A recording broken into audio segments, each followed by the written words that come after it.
But I just want to kind of pause like we always do, and open up with a quick prayer, and then we'll get started. Father God, even now, we just thank you for this time.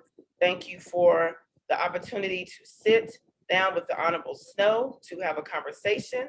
As I was saying, he's a very busy man, but for him to be flexible and take the time to speak with us this evening, I do not take that for granted. So thank you. Even though we're a little delayed, nothing is ruined. We're still going to have a great conversation. So give him the energy even now, as he's been traveling all day. And he's just got off of a long TV show, and now he's about to be on a shorter TV show. But God, I pray as I pray every conversation, that everyone will hear you over the voices that are speaking, so that whatever the purpose of this conversation is, it will be fulfilled and it will reach hearts and minds. In Jesus' name I pray. Amen. Okay. All right. So, kind of want to do a quick overview. I'm going to do a fast forward version, since, I know you guys have been waiting. And as I said, thank you for your patience during this time. But for those who do not know who I am, my name is Jonette Cape with the Social Light Production. The mission of this platform is connecting the world through faith, culture, and entertainment. One of the ways that we do that is through authentic storytelling. And so all month we've been doing storytelling, highlighting the culture.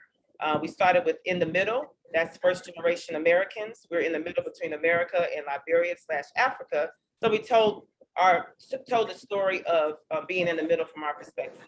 Then we had Coming to America, which were Africans/Liberians who came to this country and just talked about their experience. Unlike the movie of Coming to America, their experience was a more accurate version. And then we had the Liberian War Story, which was about a family who was caught up in the war, but survived and thrived. And then last week we had For the Love of Soccer, which was a story about two Liberian men who leads a Liberian soccer team here in Charlotte, and how it's more than just a game, but it's mentorship and brotherhood. And so if you want to see all those past conversations, it is on the page. But for tonight, we're going to be speaking about thoughts of a leader. And so when you talk about leader, you're talking about vision, purpose, perspective, and mindset. And this is not a blanket statement for everyone, but this is coming from the perspective of the Honorable Edwin Melvin Snowe Jr. And so that is why he is on here today, to wrap all of this up. So I think he's on the screen now. Welcome, welcome, welcome. Thank you. Okay, you can hear me. Earlier you were backstage, so they could not hear you, and I was talking to you, so I probably added some confusion there, but we're glad to have you. I'm not going to go through your bio, because of course you have so much that you do, and so as we're talking, I know you're going to cover some of what you do, but primarily the Honorable Edwin Snowe is the Senator of Bomi County. Hopefully I'm saying that correctly, in Liberia. He also has a lot of other hats that he's going to cover. But we're going to go ahead and just go into the conversation. And like I said, he'll kind of talk through who he is and what he does as we go through. So are you ready? You ready, Honorable Snowe? Already. Okay. I still have some reserve energy from the previous interview, so I'm already. Okay, good. Because right now it's 11:30 in Liberia, so not too late. But you say you're a night owl, so it's all good. So for those who do not know you, and I have to remember to say Honorable Snowe and not call you by the other name I call you by. Tell everyone who you are from the perspective of not what you do, but talk about who you are as a person, and then kind of go through what you do. Well, you can, for a start, you can be as informal as you want to be on the show. Okay. Don't worry about all the titles and all of those kind of things. Okay. I'm not worried about that. Well, I'm Edwin Snowe. I do politics for a living. I'm also a farmer. I'm a father of five children. I love sports. I'm a great fan of sports.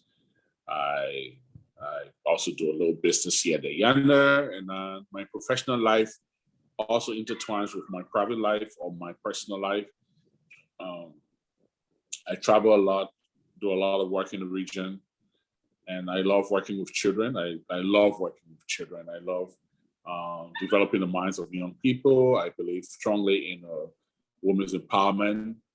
And like I said, I do politics at the end of the day for a living. That's what I do, and that's what I love to do. Awesome. I did my undergrad in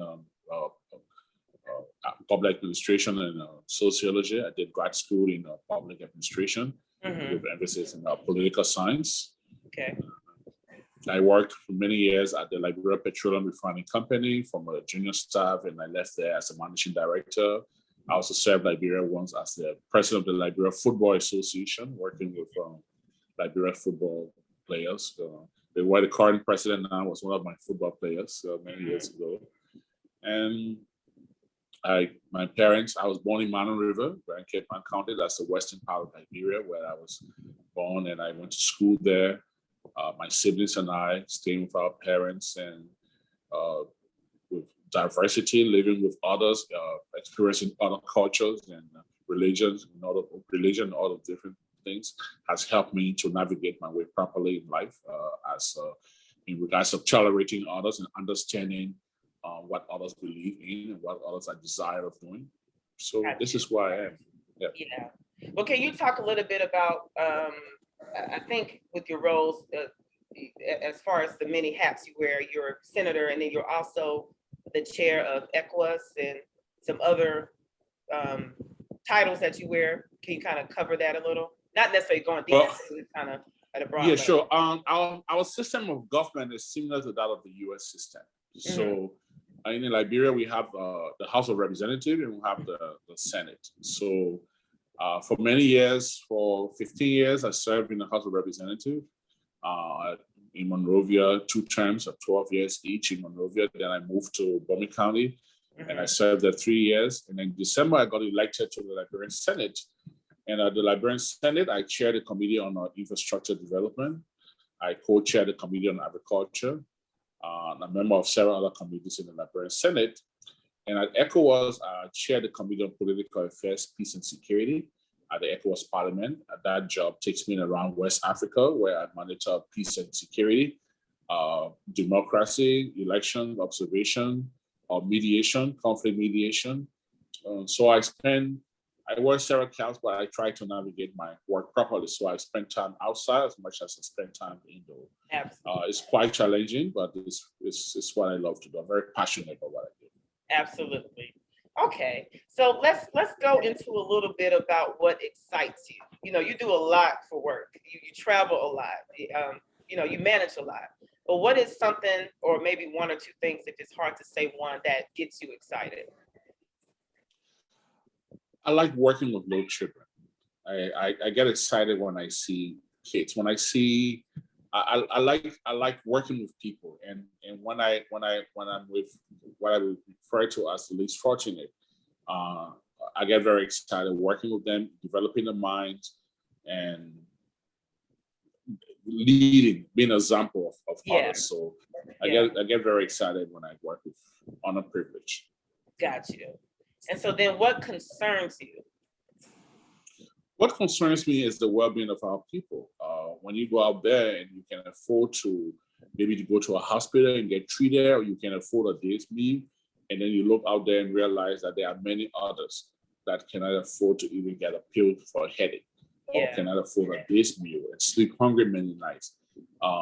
That concerns me. I'm very concerned about the healthcare delivery system in Liberia. I'm very concerned about the educational sector. So just general things, sanitation, things that are basic to others, very difficult and very challenging in Liberia. So those are some of my concerns. Yeah, definitely. So you are a leader, not just in the political world, but even in your personal life, your businesses, just all around. What do you enjoy most about your leadership role? What I enjoy is that I inspire people. I enjoy working with people. So being a leader for me is not just being the head, it's not being the boss. I see leadership as actually being the servant. So I see leadership as being working for people, working to the will and aspiration of people, listening to the views of people. And sometimes there's diverse views. Sometimes people disagree with you. Sometimes as a leader, you think that this is the right decision, but then you have a team or a segment of your team that believe that that's the wrong decision. So what I do, what I enjoy in leadership is that I don't see myself. I've never seen myself as a head. I see myself as a servant, and I enjoy working with people and listening to the views of others and adapting to the concerns and views of others when necessary. Got you.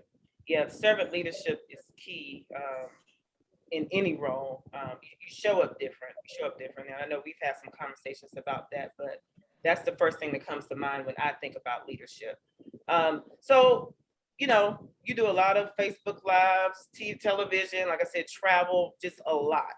What do you do in your downtime? Whatever downtime you do get, what do you allow yourself to do? I cook. Ooh. So I go to cook. I'm a big fan of dry rice. Yes. Like doing dry rice. So when I'm home alone, I go in the kitchen and I cook, and I go in the blender, go and then make some juice or something. Sometimes I love to shop and spoil myself a little bit. That's good. I love to swim, so I take time off to swim. So during my downtime, I do me. I take care of me. I look up for me. Yeah. And best of all is I go cooking. Yeah, I like to eat, so that's a good downtime. That's a nice one. And so with everything, this is to wrap up the questions in this section. With everything that you do, how do you, in your leadership role, how do you go about juggling it all, making sure all the different, points are touched and responsibilities are taken care of? I have a very good team. So I'm a team player, and I develop the minds of people. So I recruit people over the period, and I develop them, send them to school, give them scholarship. I run a very effective team. So my team, what they do is that they set my calendar, so they know exactly when I have to travel, when I should leave the office for the airport. They know when I'm outside, when I'm out working. I grant interviews back home, so people back home know exactly what I'm doing. Yeah. And I coordinate my activities quite well. So I'm a telephone person. So what I do, for example, I have an iPhone, and what I did with my phone is that every software on my Pro is on my telephone. So I work more from the phone than, so I'm on an aircraft working, I'm on an aircraft flying, but then I'm editing my documents. I'm reading over a document. And by the time I hit the ground somewhere, I have internet, access, and I'm ready to work. I'm ready to hit the ground. So but I have a very good team in the back. But they put my things together, put my thoughts together. They set up my calendar. They remind me. They help me to write speeches. They'll do some editing if I read it myself. So that has kept me going, and that's my strength, working with others. Yeah, having a good team is key. Like, you can be the best leader in the world, but without the right team, it can kind of make or break you. And speaking about, I'm kind of jumping a little, but you're speaking about your team and they help you to maintain and to juggle things. How do you empower other leaders? How do you develop other leaders as well? Well, I encourage people to excel. I believe that you can do the same thing around the clock. You can if you did an assessment. So some people set standards in different ways. So someone will set a standard and say, look, every weekend I'm going to assess my week to know exactly what I achieved, what did I do right, what did I do wrong, what could I have done better. So I encourage people to do an assessment of themselves, because most time is that leaders look forward to people to praise singers. You always want people around you that want to tell you the good thing, even if it's going bad, you want to hear the good things. So what I do with others, I tell them, what are my strengths? And one of my strengths is that I listen to criticism. My kids, for example, my daughter would call me up and then she'd say something and I said this, and you said that, come on, you're funny. You have to do this the right way. And I don't see at that point as, oh, my daughter, she wouldn't say certain things. No, I see it as someone that is genuinely trying to get me to do the right thing. Yeah. So I inspire others by doing what I expect them to do to me. And then I'm happy about when they listen to me, and that we can respect each other and coexist. Absolutely. Absolutely. I think that is awesome. So kind of moving to the next question about purpose. I'm a person who's always talking about purpose. This conversation is purpose. The prior conversation you were on, everything has a purpose.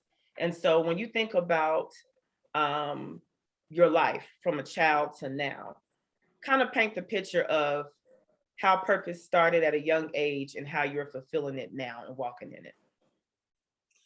You know, coming up as a child, I was very focused. The truth is, I was very lazy, but I was very focused. But I always knew what I wanted. Yeah. Yes, he wouldn't get me home to do my work. He wouldn't get me home to iron my clothes, to wash my clothes. But I always knew what I wanted. And I remained focused. I look forward to something, and I show that, that I execute or I do what I have to do. So, and I remain very focused. So even in politics, that has helped me greatly in my political life. Because, like politics, you get called all kinds of names. And then you have to decide those are your names or, that's the name of someone else. That's so true.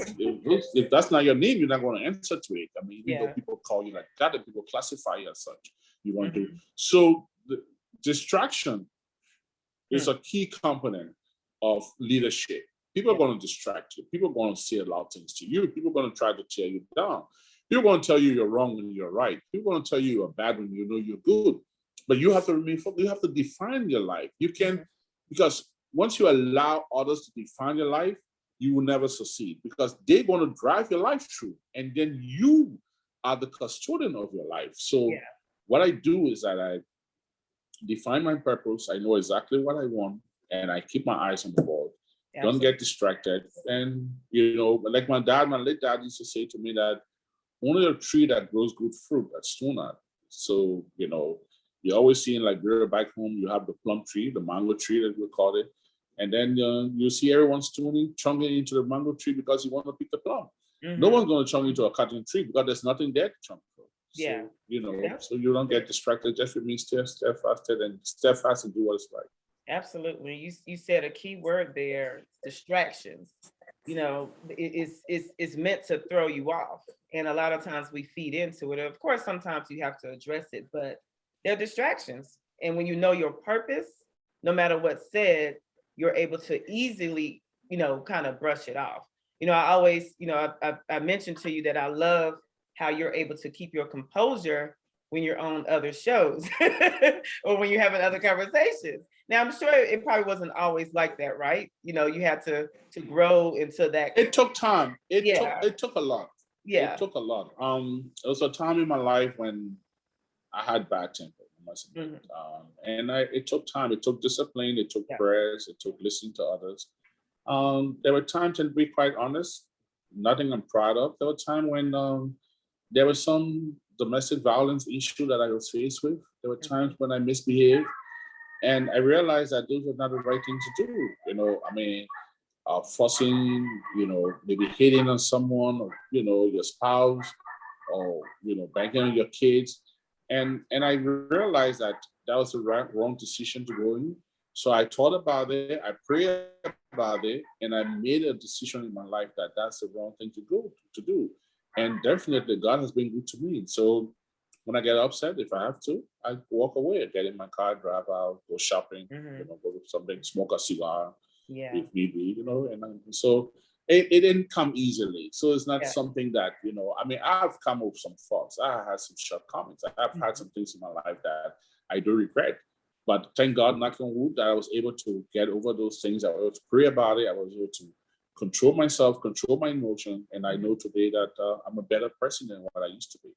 Absolutely. You being transparent is key, and it's awesome because not everybody will put it out there like that. Sometimes, you look at people, especially leaders or just family members you look up to, and you just assume that they've always been that way. And sometimes when you don't hear people's stories, they feel like they're the only ones that are struggling or they can't overcome. So I do appreciate you being honest and transparent with your story and how you got to where you are now. Let's see here.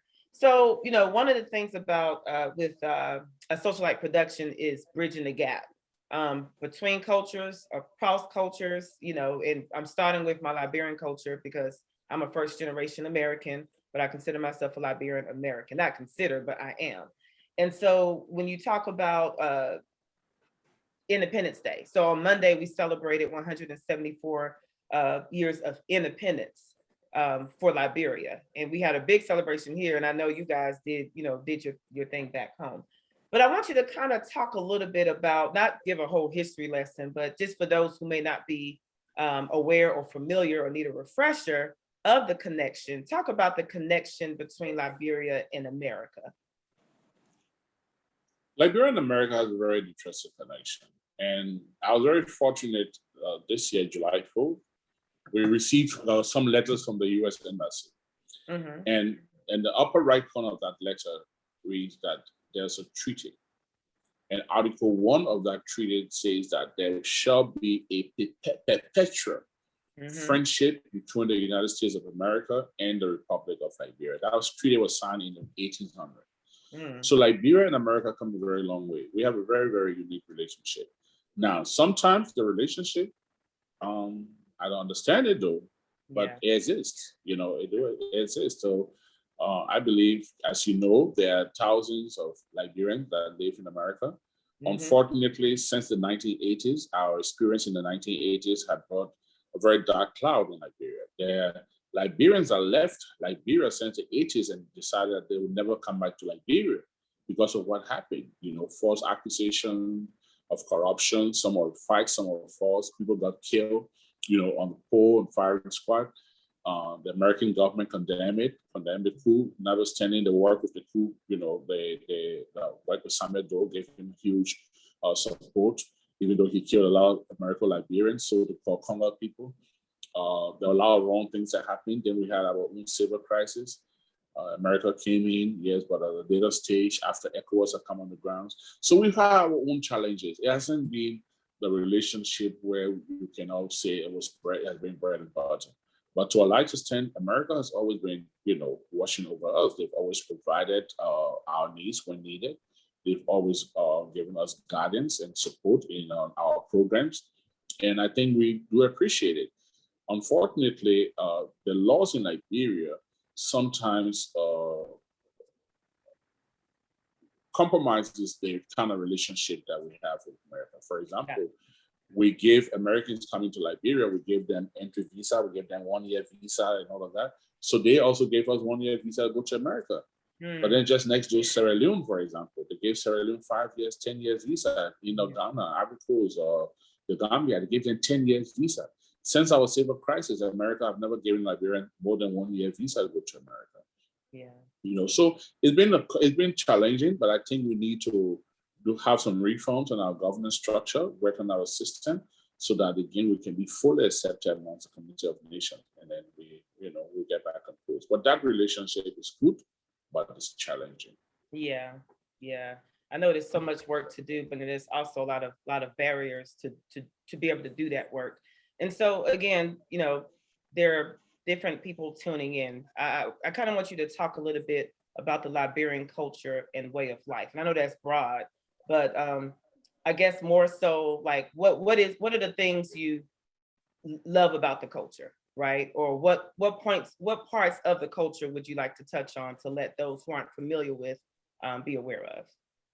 Our culture has changed. The truth is we do have an identity problem in Liberia. Prior to the Civil War, we had a different culture. And I mean, I'm sure your dad will tell you, for example, before the civil crisis, we were our brother's keeper. Now, if I left my home, for example, went to next door and I misbehaved, I'm going to get flogged by the parents in that home. And then I'll come home and I'm even afraid to tell my parents because I'm going to get flogged as well by my parents. Since our civil crisis, things have changed. We've integrated with other cultures. We went through the sports system. Now you have kids having kids, of course, children having children. You have people that think by having babies a lifestyle is, putting you up in things. Our culture has really gotten polluted. Before the war, people went to church, for example. I mean, you go to church and you open a hymn and you sing a song from the hymn book and you enjoy worshiping. Today, you wouldn't find 5% of the churches now with a hymn book. Everyone goes there and sing the Nigerian song, the songs they learn from Nigeria and Ghana, and beating drum and drumming all over the place and can't even pronounce God and Papa God and want to sound like Nigerian. One meaning want to sound like Ghanaian, another meaning depending on where they live. So even in America, you notice most Liberians now They go and say, we want to do, oh, I'm getting married, but I want to do the traditional marriage, then I do the other marriage. And our law doesn't permit that. Our law is very strict on which kind of marriage you do. You know, if you do the traditional marriage, then you have a traditional marriage. If you do the customary marriage, you have a customary marriage. But then we want to do the traditional marriage, but we don't want to do what the traditional people would do when they get married. But we want to have the name traditional marriage because we want to show that we're from Africa or from Liberia. So our culture has been, to a large extent, we've had identity problems since our civil crisis, and that has affected our culture. Wow. Wow. So can you touch on a little bit about how the culture is a little similar to the American culture? And I guess you did a little bit, right, with the weddings.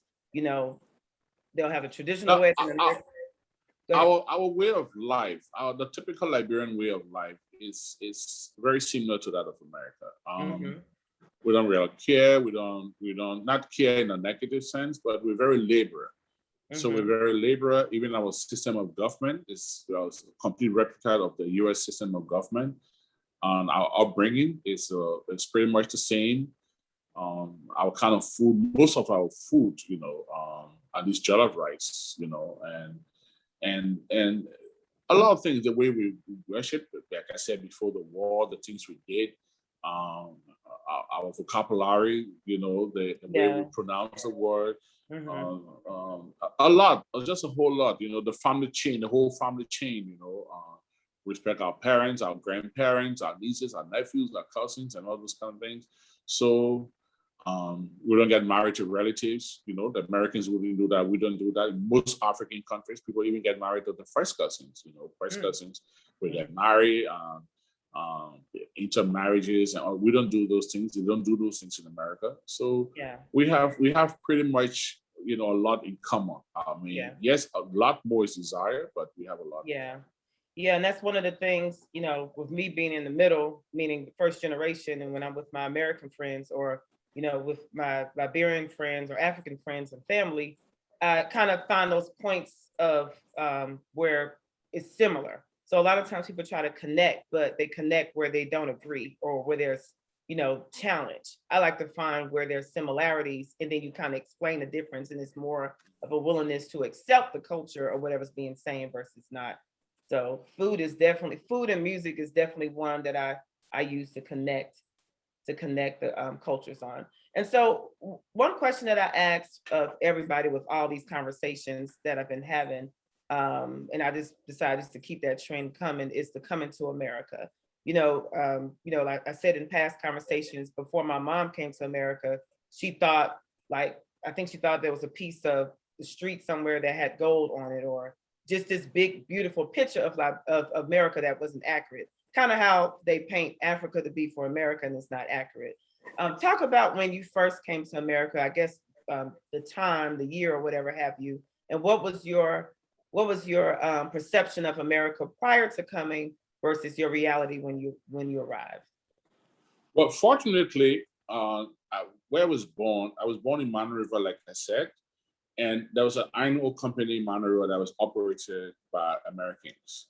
So I went to school with Americans. We had an international school, so I went to school with Americans, white Americans. I mean, I went to school with, so I had a very broad knowledge about what to expect.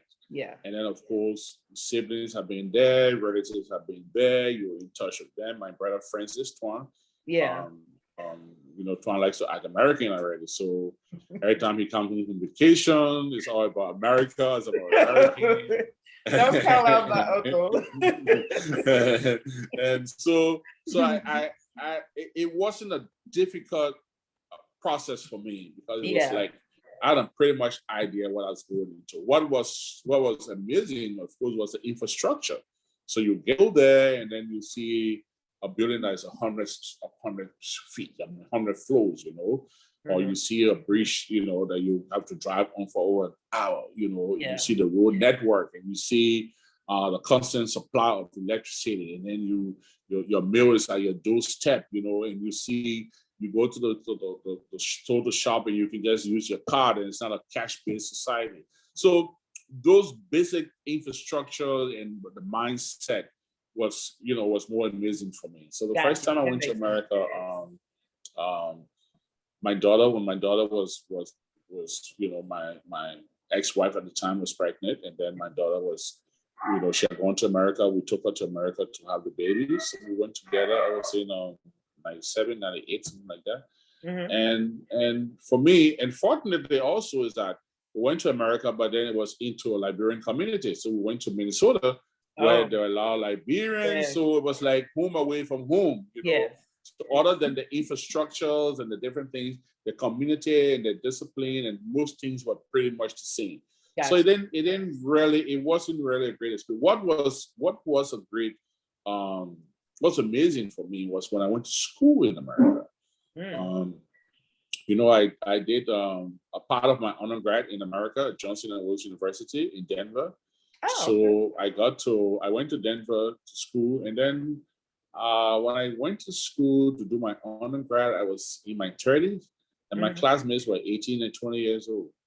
So I was married, and my classmates were still living with their parents. Yeah. So so that was quite challenging, and they have fresh brains. So what I did at the time was that I applied more of my life experience, and then they apply more of the academic capabilities.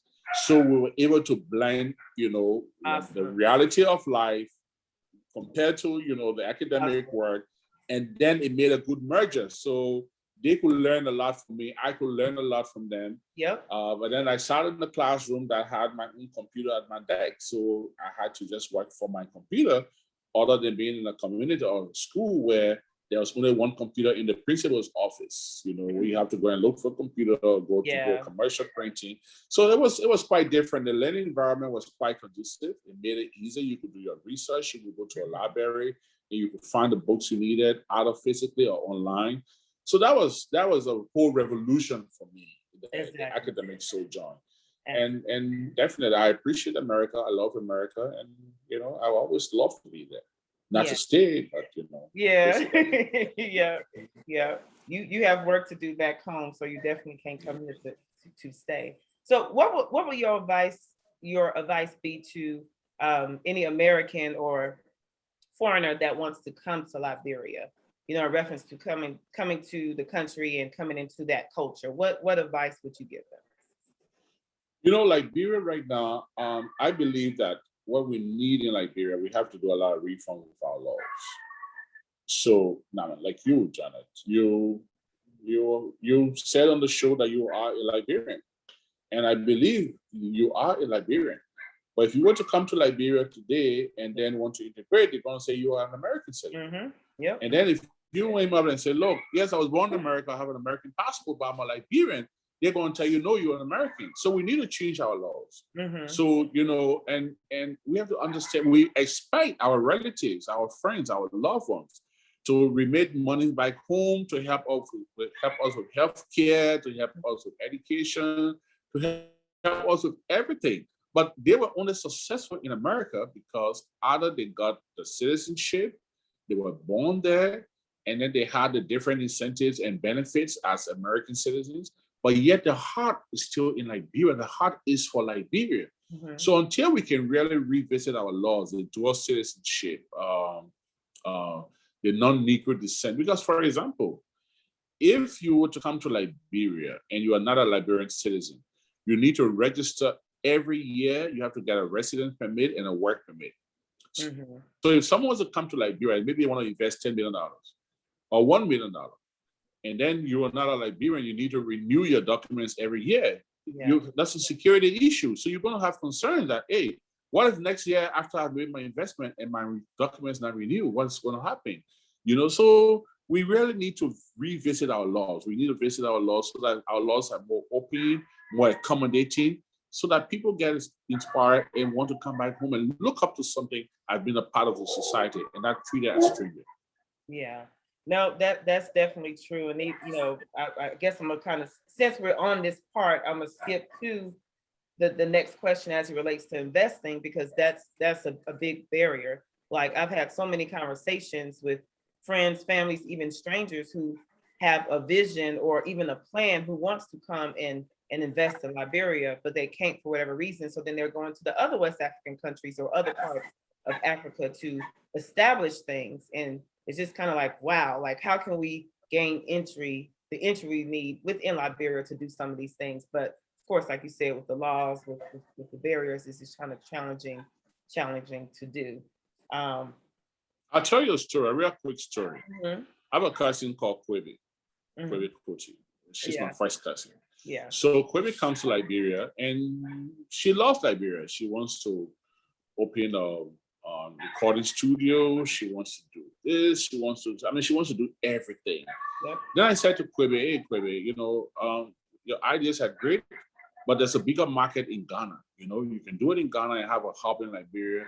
And then she looks at me and says, Cousin J.U., my interest is Liberia. Mm-hmm. So it tells you the message that she sent me was that it's not about the money I'm going to make.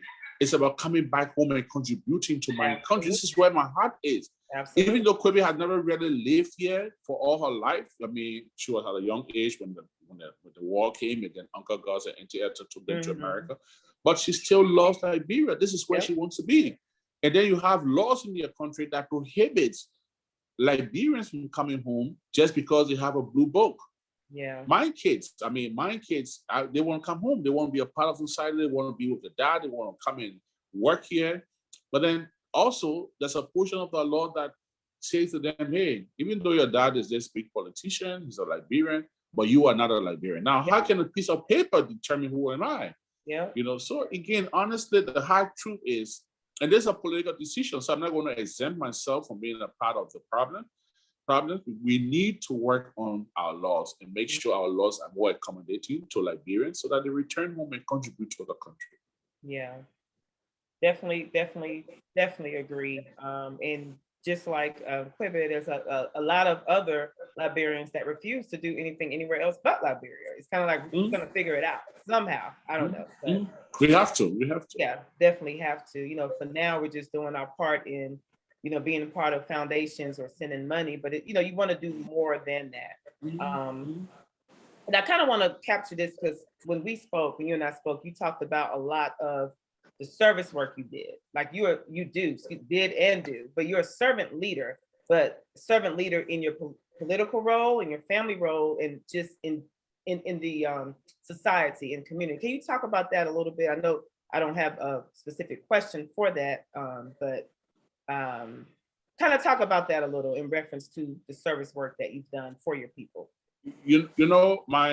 Especially in politics, I've benefited from diversity, and that has helped me a lot. For example, the first 12 years of my political life as member of the legislature or member of Congress, like you would say, I represented a group of people in Monrovia.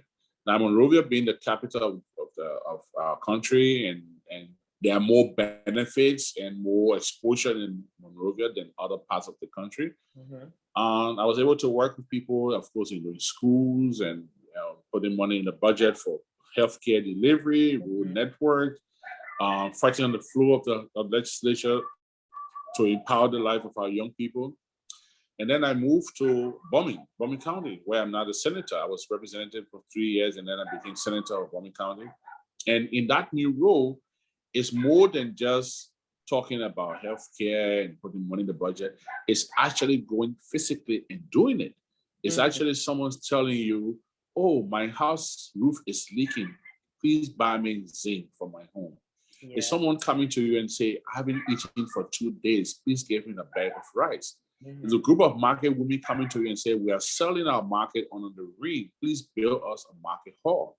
It's like a group of people coming to you and say, look, when we get pregnant, we have to ride on a motorbike, or we have to go and stay close to a hospital for months prior to our delivery because we don't have a first aid clinic here. Please build us a clinic. So those are some of the challenges that we've had, but it has worked to our benefit because you can now navigate between what's happening in the urban area and what's happening in the rural area, and that has been a great help. So I've benefited from that, and I'm very excited that I was able to. I'm benefiting from it. The culture, for example, the things you would do in Monrovia, you can do at places. I mean, I go to some villages to campaign, and for example, as a lawmaker, as an honorable person, you can't wear short sleeves, you can't wear short pants, as ordinary and simple as you want to be. It's like, hey, man, you're showing your body. Yeah. A woman cannot wear trousers. You go to some places and a woman cannot wear pants. There are things you cannot say. You can't eat, for example, and then and wash your mouth. So someone gave you food to eat, and then you eat, and then you just rinse your mouth and throw it out. And it's like you've condemned the entire food you just ate. Oh, wow. So just understanding the culture has really helped me, and it's really made me to appreciate the work that I do. Yeah, that's awesome. It's a lot. It's a lot. It's just a lot to keep up with, but it's a lot for those who aren't familiar, right? You've been in this for a while, so you definitely know how to move around. Let's see here. I'm going to have a couple more questions for you because I know it's late, and again, definitely thank you for taking up time to do this. But when you're talking about bridging the gap, and actually I will make this the last question, but a socialite production goal is to bridge the gap. Again, starting with my culture, within the culture, across the culture, to the American culture, just having that conversation. From your perspective, as Liberians, so since you're representing Liberia, you're in Liberia, speaking to the Liberians first, what can we do to better build a bridge within our culture, within each other, and then outside to the American culture? I know that's kind of loaded, but whatever part you want to tackle on that question, what is your perspective? We do have a cultural situation in Liberia as well, just amongst ourselves. Mm-hmm. Like I said, there are areas you go to, there are things you do in one county that you wouldn't do in another. There are areas you go to where, for example, the traditional society, where when you get to a certain age, you have to go to a traditional bush, you have to be inducted or indoctrinated. I wouldn't go in details, Mm-hmm, yeah. in some areas you don't have to do it. There are areas where some culture that when you get pregnant, for example, as a teenager, your parents want to put you out because you should be in school instead. There's some areas when you get pregnant, your parents feel that it's good because you have shown them that you are a woman, you have the organs are functioning, So you have different issues, different situations. And like I said, because of our crisis, depending on where people went to, people got accustomed to the culture that they met. So during the Civil War, there were people that went to Sierra Leone. So they come back and they want to practice what's happening in Sierra Leone. Well, guess what? Sierra Leone is a Commonwealth country of a British colony. Mm-hmm. And then they have their own local tradition and culture. There are some people that went to the Ivory Coast. So they go to Ivory Coast, they live in Ivory Coast, and they come back to Liberia and they want to behave like what people do in Ivory Coast. Well, again, Ivory Coast is a French-speaking country, was colonized by the French. Yeah. Then people go to Ghana, people go to Nigeria. So then, of course, you guys in America. So when we all meet, like in December is when we have the Decembrists, we call them, where the different groups come and meet up in Liberia, and then you experience all the different things that happen from the different countries and whatnot. So it's conflicted, our culture, and before the coup in Liberia, we taught a subject called civics in the Liberian school system, where you learn about the governance system, the form of government, the culture. It was rarely loaded. But the military government was afraid that they thought that it was more political than civil. So they put a halt to it. And for some strange reason, we haven't reintroduced it into our school system. Yeah. But that was, and I'm like I said, I'm equally, responsible for that. That's something I need to flag with the Ministry of Education, because that taught students the form of government, the system, the way of life, the Liberian way of doing things. So until we come back to either having a national conference in teaching us about Liberian heritage, we're going to get conflicted, and we're going to have serious identity problems, because one group want to be Ivorian, one group want to be Nigerian, one group want to be Ghanaians, one group want to be Guineans, one group want to be Sierra Leoneans, depending on where you went during the war. This is what you want to do. Yeah. And that's affected us. And yeah, and it too, and I guess just to touch, and I'm more so asking a question for you to give more perspective on, right? So with the war, there was a lot of displacements, and a lot of the Liberians went to Ghana, Ivory Coast. I know definitely family members have gone there, and so it's kind of like, well, I'm supposed to be asking the question, not giving my opinion. Your thoughts on that? Like, I know you said it's an identity crisis, but isn't it due to the displacements, not necessarily that they want to be a part of another culture? No, that's what I said, because Yeah. it's the orientation. For Yeah. example, Yeah. okay, you were born in America, right? Yeah. So you've never been to Liberia. Yeah, correct. Okay, good. But I'm sure your dad, for example, your dad is more Liberian than anyone who, like, he's never been to America. When I talk to him, I've been seeing him for years though. But when I talk to your dad and he talk about he's drying his fish and he's fixing his palm butter and he's fixing, I'm sure Yeah. you know how to cook palm butter. Yeah. You know? Yeah. So you've never been to Liberia. I'm sure you don't even know how a palm tree looks like. You don't have an idea. But you cook, you cook cassava leaf, you cook cassava leaf, you cook palm butter. It's because that's what's at home. That's the culture that you grew up in. So in as much as you have your own American identity, yes, back home you have that culture that you also have to compete, you also have to live with. So it's the same with people being displaced. So you go to Ghana, you inherit the culture there, or you adapt yourself to the culture, and you come back and you feel that, hey, the grass on the other side is greener. What I saw in Ghana is better than what's in Liberia. Yeah. So then you try to live what's in Ghana in Liberia. Yeah. And then people in Liberia want to live what's in Liberia. So there's always a clash. We're always fighting about how do we do things? What do we do? Yeah. So it's a very deep problem. It's not something that can just be fixed overnight. Oh, it entails a lot of discipline, a lot of social counseling, a lot of everything to get us back on track. Of course. But yeah, to your point, because here, like I said, I'm in the middle, and sometimes it brings confusion because when I bring my African culture to the American culture, or if I say I'm African or I'm Liberian, they say, no, you're not, you're American. And I'm like, I'm a Liberian and I'm American, but I identify more with the Liberian culture because of my parents. You know, we grew up in Little Liberia in Charlotte. You talk about Minnesota. And so it's confliction all over, because you'll have some individuals who are like me who may not rep Liberia the way I do. They may more so identify with the American culture and forget about the Liberian culture. So it's an ongoing conversation. But like for me, again, this platform. And you know the strange thing about our culture also, and I'm sure you bear me up, you meet some Liberians that actually went to America maybe 4, 5, 10 years ago, but lived most of their life in Liberia. They act more American than you who've been there and born there and grew up there. You know, because for them, oh, it's better out here. The way of doing this is better. But for you, it's like, how do I break even? How do I recognize my heritage? Yeah. And where I come from at home, and then where I where I live or where I was born. It's very difficult. It's a very thin line. Yeah. But some people come and just dismiss it that, oh, hey, forget about what is happening out there. Yeah. So that's it. For me, and one of my cousins did a quote on July 26th. She's a first generation American.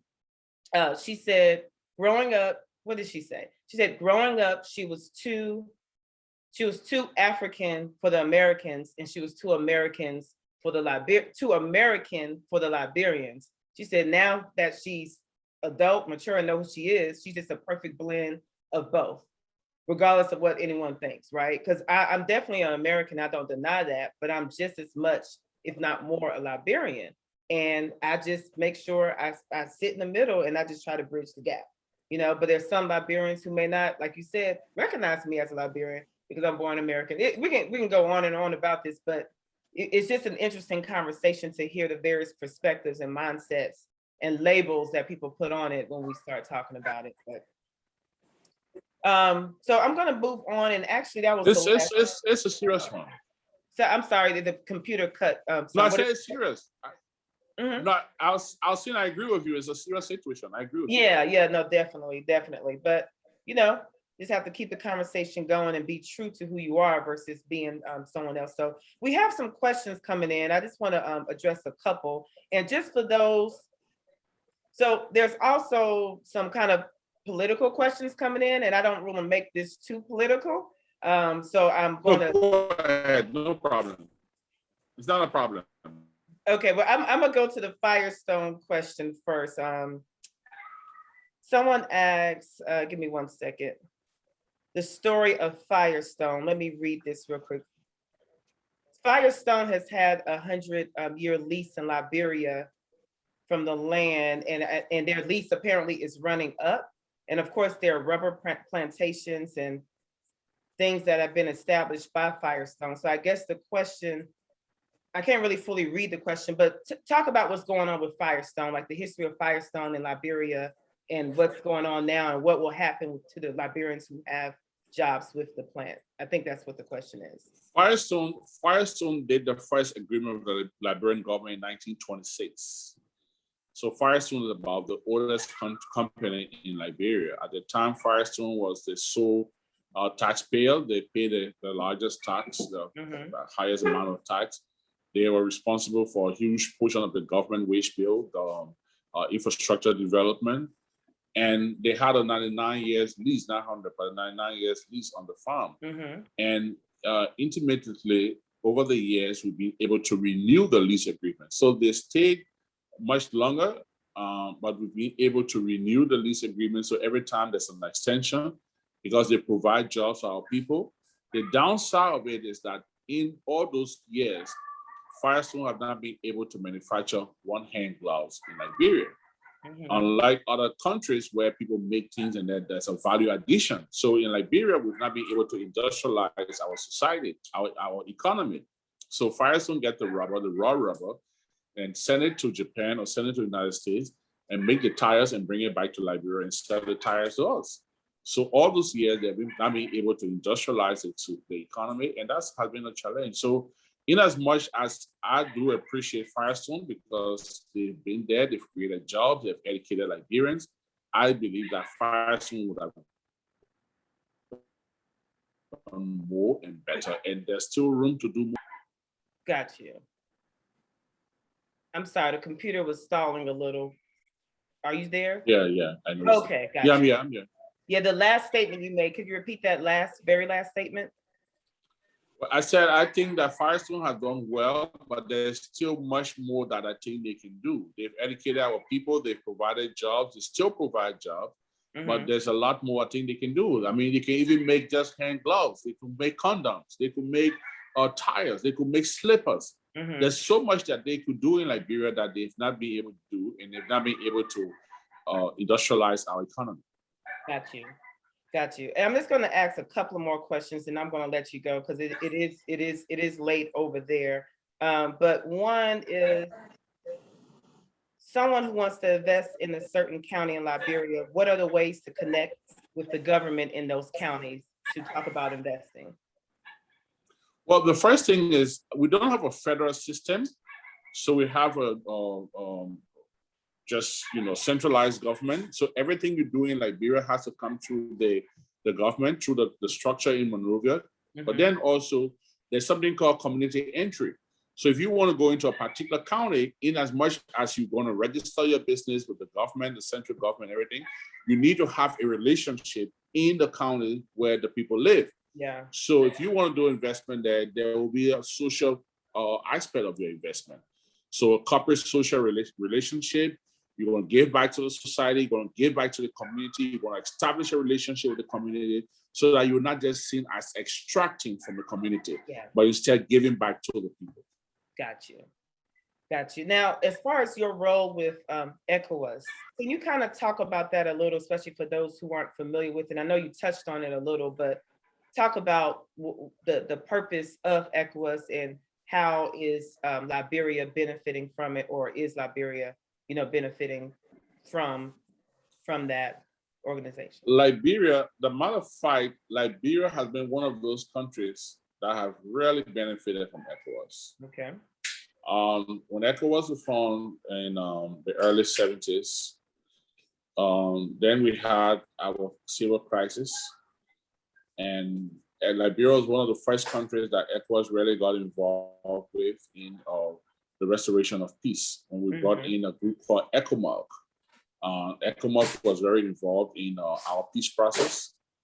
During the civil crisis in Liberia, ECOMOG came on the grounds. They brought soldiers in to separate Liberians from killing each other.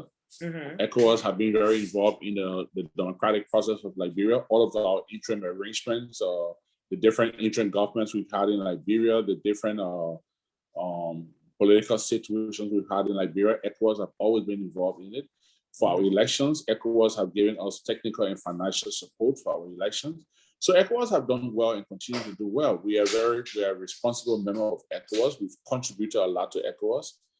And because of that, we give back to ECOWAS. So when I go to ECOWAS to work, I don't just see myself going to ECOWAS because I want to be out of Liberia. Yeah. But I see myself giving back to ECOWAS what ECOWAS have given to me to have peace in Liberia, the peace that I enjoy today. Got you. And for those who aren't familiar with what ECOWAS stands for, it's the Economic Community of West African States. Is that correct? You're correct. That's okay. correct. Okay. And it has a membership of 15 countries, 8 speaking countries, 5 English speaking countries, and 2 Portuguese speaking countries. Okay. Got you. And I think that is going to be all of the questions for today. Like I said, I do not want to make this conversation political. This conversation is more so about leadership and the mindset and responsibility around that. And there's one more that came in. Okay, so I can ask this last question. I'll let you go. This one is a good one. As far as the county that you represent, can you kind of talk about that? Like, what your county is like? Well, Bomi County is in the western part of Liberia. It's an iron ore rich county. Many years we had a company there called the Liberian Mining Company. It was an American company that extracted iron ore from Bomi. Because of the international investment in Bomi, a lot of Liberians from all over Liberia migrated to Bomi in search of greener pasture. So you have a huge diversity in Bomi. So the tribe that comes from Bomi is called the Gola tribe. Unfortunately, the Gola is actually the minority tribe in Bomi because you have all of the other tribes, you have all the other traditions and cultures that have gone there. Bomi also have a vast land for fertile soil for agriculture. So you had another company there years back called BF Goodrich. They also made tires. If you ever saw BF Goodrich tires in America, it's a company here called BF Goodrich. Then BF Goodrich left, and then another company came called Sam Darby in St. Bomi. They palm oil, farmed with palm oil, and then they manufacture the oil and export it. It was a Malaysian company. So Bomi has been an industrial county. Unfortunately, there was not much done to develop the minds of the people and develop the middle class. So when the mines closed and people left Bomi, the middle class collapsed. So those that could afford it left, the middle class collapsed, and then everyone began to face poverty again. But Bomi has, politically, Bomi has been a very, very political, Bomi, for example, I know, like you said, we're not going to talk politics, but Bomi has produced most Speaker of the House of Representatives in Liberia and the county. We've had about 4 presidents coming from Bomi as Speaker. We've had former Charles Taylor mother comes from Bomi. Ellen Sirleaf, former President Sirleaf, comes from Bomi. So we've had presidents come from Bomi. We have the wife of Joseph Boyka, the former vice president, she comes from Bomi. So we've had a lot of political weight come out of Bomi. And Bomi is close to, it's the closest county to Monrovia. It has a very youthful population. And anyone we have the famous Blue Lake. There's a lake in Bomi that was created from mining operations where they went to mine an area, and then I think they hit a water vein. And so the water has come into that area, and because of the scenery, it turns blue. So the color of the water is blue. It's a very beautiful scenery. That's one of our sites in Bomi to see. It's very pretty, it's very beautiful, and I just love Bomi. I love Bomi. Yeah. That's nice. Yeah, from what I see. And then Bomi is also one of the only counties in Liberia that have more Muslims than Christians. Oh, okay. Yeah. Interesting. I'm looking to see if there's one more, but I think we will wrap up. Let's see. Okay. I guess this is okay. And this, I promise this will be the last question. I just want to be fair to those that are asking, but I really don't want to get too political in this. But the way that you're making yourself accessible, right? Like to be on my platform, and you're on other platforms as well. Someone wants to know, as far as the president, is he accessible the same way, or can he be accessible to have these conversations, whether informal like this or something more formal? That's kind of the question as far as. You know, the presidency is an institution. Mhm. I could say something on your network and I could get away with it. Mhm. I mean, I could get condemned, I could get praised and everything. But when the presidency speaks, it's a policy. Mhm. So sometimes presidents are very careful how they avail themselves to this kind of platforms Yeah. without a written script, because Yeah. you don't want to say the wrong thing and then it becomes the wrong policy. Yep. So the president is very protective about his utterances, very protective about coming on these kind of platforms, because I think sometimes it's just try to be careful. But that's where the bus stops. If he says the wrong thing, it affects the country. Yeah. Yeah. And I think that's a problem. But I will encourage the president. It's a good thing to avail yourself, because the job we do is for the public. We work for the people. And if the people don't know what you're doing, you know, sometimes it gets tough. I mean, if you followed a few minutes ago, I was on another show and I knew everyone on that show, but they will ask you tough questions. And Yeah. sometimes you have to give the tough response, you know. Yeah. It's not personal. It doesn't mean that Yeah. it's personal. After the show, we're going to text each other. We're going to laugh about Yeah. it. We're going to Yeah. compare notes. But again, you have to do what you have to do. Yeah, You know? that's what I want to keep, because I've watched that show all the time, and I saw a little bit of that, and I just, I said, let the tough, hard conversations be there. This will let it just be about leadership. But I mean, it is good from a learning perspective, and then staying engaged and in touch with what's going on in Liberia. So the questions are flooded in. Do you have like 5 more minutes just to address some of these? Because some of the questions Sure. coming in is good. And I think he already touched, somebody asked, how do you balance work and family? But you've already touched on that. But someone is asking in reference to COVID, kind of what is the condition over there, and how are you guys keeping the Liberians safe and informed with what's going on with You know, Liberia, the last 1 month, Liberia went into a total red zone as regards the third wave of COVID. And it was a very bad situation. Matter of fact, my siblings, my cousin, Kwebe, my daughter Sylvia, my son Edric, they all came down for my mom's 86th birthday. And most of them were scheduled, like my kids were scheduled to be here for a whole month, up to the end of August. Yeah. And some of them were staying for a week, some of them 2 weeks. And then the COVID situation went wide, it went really bad. So first thing, we had to cancel the birthday celebration. Yeah. And against their will, I had to put them on a plane and send them back to America to get out of here. Yeah. And not because of anything, but because I like to control my environment. So now when your siblings come to you, your kids come to you, they have their friends, they want to go out to their friends, they want to come back and hug you, they want to come back and be home, and you're not sure of that, what they're doing out there. Yeah. So, I had to take a tough decision to, ship them back. I mean, my kids fought with me, Edric, my son. He said, "Hey, how can you say you love us and ask us to go home?" I said, "Okay, I don't love you, go home. I don't want you in my house, And we had to take the tough decision to get them out. But COVID now is not as rampant as it was. People are now beginning to social distance. People are wearing the mask a little more than before. People are taking the vaccines a little more than before. And I headed the COVID recovery program in Bomi. And today, Bomi is the first county that is now doing a countdown on the recovery. So we gave them a lot of money. We put a lot of money into the healthcare system. We bought a lot of nose masks. We make sure we took vaccines there. We took oxygens for the hospital. We gave them food. And today, Bomi is actually on recovery. They're doing much better than most of the other counties. Notwithstanding, we still need to wear our masks. We still need to take our vaccine, we still need to keep social distancing, Yeah. so that together we can fight COVID. Yep. Same here in America. So, everyone is trying to take the safety precautions, but I'm glad to hear, as far as the positive results thus far for that.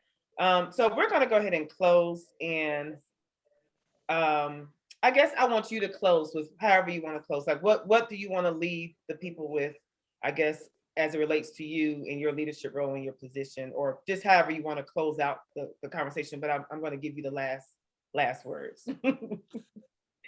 Jonah, I like when Liberians look back to Liberia. Mhm.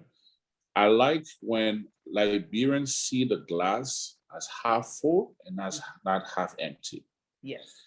It's never going to be a quick fix. It's not easy. It's not, we had war for many years. Yeah. We had civil war where people kill each other, where people did not go to school, where there was a complete failed system, a failed state, a broken system. So rebuilding this structure cannot just be left with those of us that are home. Yeah. And that's why every time a member of my family or my kids come home, I take it in high esteem. Because for me, if we all did this together and contribute to Liberia together, Liberia will only get better. Yeah. So my last word is just to encourage Liberians like you. I look forward to you coming home. Just let me know when you're coming. I'll be at the airport to receive you. I'm coming. I look forward to Liberians coming home. I look forward to Liberians contributing. Yes. Again, I like to make reference to her because she's actually fast becoming my favorite cousin. I have a cousin called Quibi. Yeah. She lives. I'm sure you know her. She lives in New York.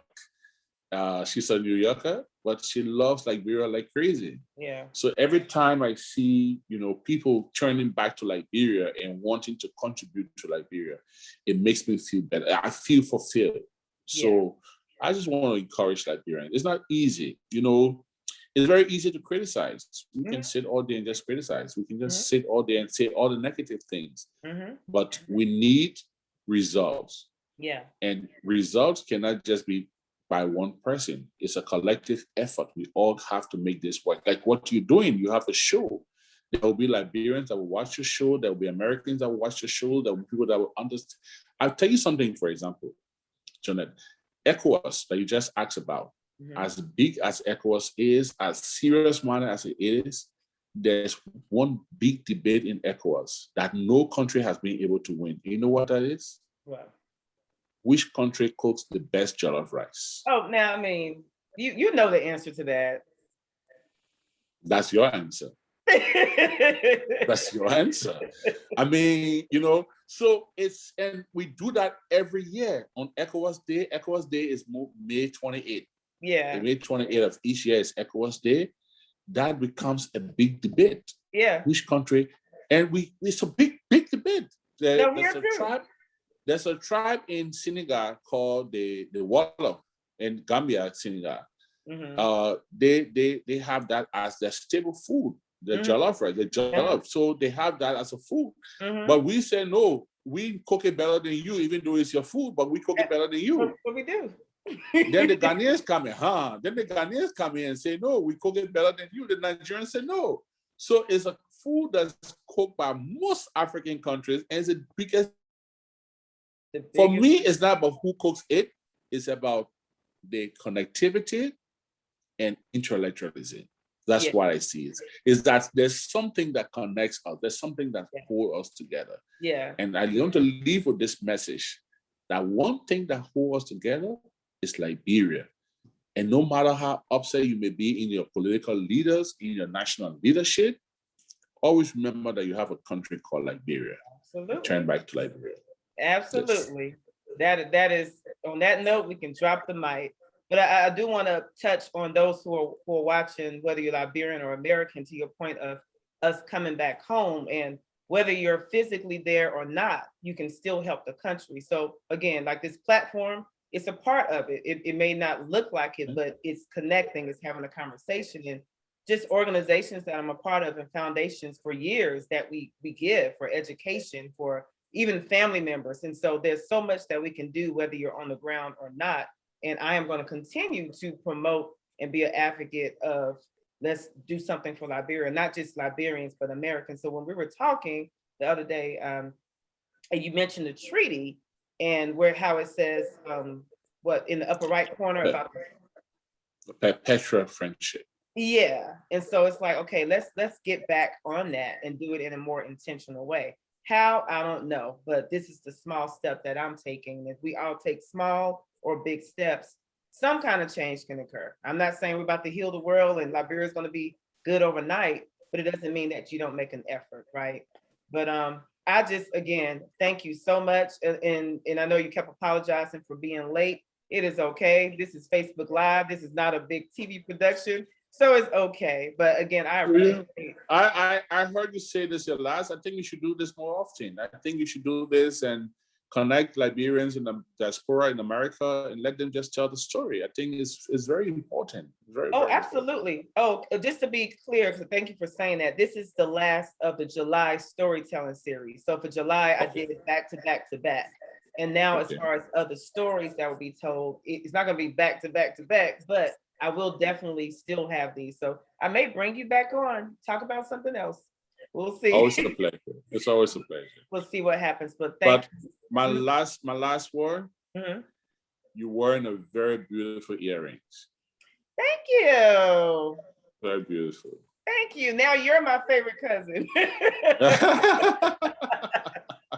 And speaking of that, I want to give a shout out to Quebe that he keeps referencing. She's in the background assisting and helped with this conversation. So she's here. I didn't know she was there. Yeah, you won't be able to see her, but she's in the background. But I just want to give her a shout out, a public shout out. And with the public shout out, you guys check out Bushwick Film Festival. That's coming up in October. She's the leader of that. Be sure to support that. It's a lot of cool things that she's doing. But Cousin Snowe. If I knew she was watching, I wasn't going to praise her. I don't want her to get It's all good. It's all good. But again, thank you for your time. Go and get some sleep. I know you have another busy day tomorrow, but we really do appreciate it. Thank you so much, John. It's really nice talking to you. And don't hesitate to call me. And I always make time for family. That's clear. Yes. That's definitely we forgot to touch on that, but yeah, it's definitely a family man, and we appreciate it. Thank you, darling. All right. So you guys, you have a good night. Continue to follow A Social Life production, more conversations, more events to come. But thank you guys for supporting.